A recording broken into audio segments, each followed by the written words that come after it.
Friends, how are you facing the challenges that are in your life right now? Dr. Richard Dresselhaus said he recommends facing challenges head on. That's often the best way, he says. A ship in a storm must point the bow into the wind, and a plane on takeoff must be sure it takes off against the wind. And the same is true in life. It's best to face problems head on. But friends, wouldn't you agree when facing problems that it is encouraging when we have help from others along the way? I would advocate that the assurance of a loving, caring presence in our lives is so important throughout our lives, especially during the tough stuff of life. Let me illustrate with a story. The story goes that heart surgery was scheduled the next day for Tom, and with most surgeries, Tom could feel the anxiety rising. He knew that his life would be in the hands of the doctors. The day before surgery, a nurse came into the room to talk with him about the operation. And as she did, she took hold of his hand and she held it. Tom had no objections to this gesture as it brought a sense of reassurance. "Now, Tom," the nurse said, "during surgery tomorrow, you will be disconnected from your heart, and you will be kept alive only by virtue of certain machines. And when your heart is finally restored and the operation is over and you are reconnected, you will eventually awaken in a special recovery room. But you will be immobile for some time, possibly a number of hours or so. You may be unable to move or speak or even open your eyes, but most likely you will be conscious and be able to hear and know certain things going on around you." And then the nurse said, "But here's what I want you to know, Tom.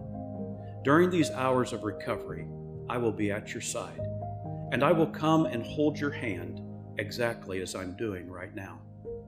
And I will stay with you until you're fully recovered.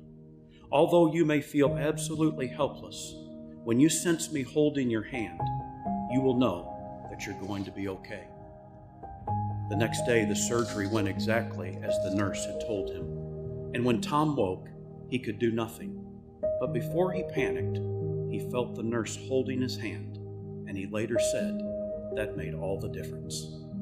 Friends, it does make all the difference when someone comes alongside us and helps us when we are in need. Mr. Rogers' famous words are ringing true for many these days when he said, "When I was a boy and I would see scary things in the news, my mother would say to me, 'Look for the helpers.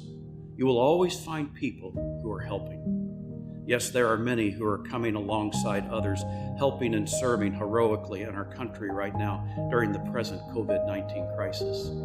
I think of our military personnel still hard at work during risk balance operations. And I think of my mother, who's been a nurse for 39 years, presently at the forefront at her hospital, caring for patients. A recent Twitter post says it well. "Thank you, doctors, nurses, truck drivers, first responders, farmers, grocery store employees, warehouse operators, and sanitation workers all across America who are on the front lines and stepping up to keep our communities safe." And to that I concur and say amen. I also say amen during this time of year to the many who are and will be finding help and hope from their faith traditions, as they strive to find creative ways to celebrate and observe Easter and Passover. Just as Tom found help, peace, and reassurance from the nurse being by his side and holding his hand, so too may you find the help, strength, and comfort you need from your faith during these challenging days. Friends, we're all in this together, and most certainly I'm thankful for the helpers in my life today, and I trust you are too. Keep giving it your best. Remember that life is seasonal, and as someone said, no matter how you feel, get up, dress up, show up, and never give up.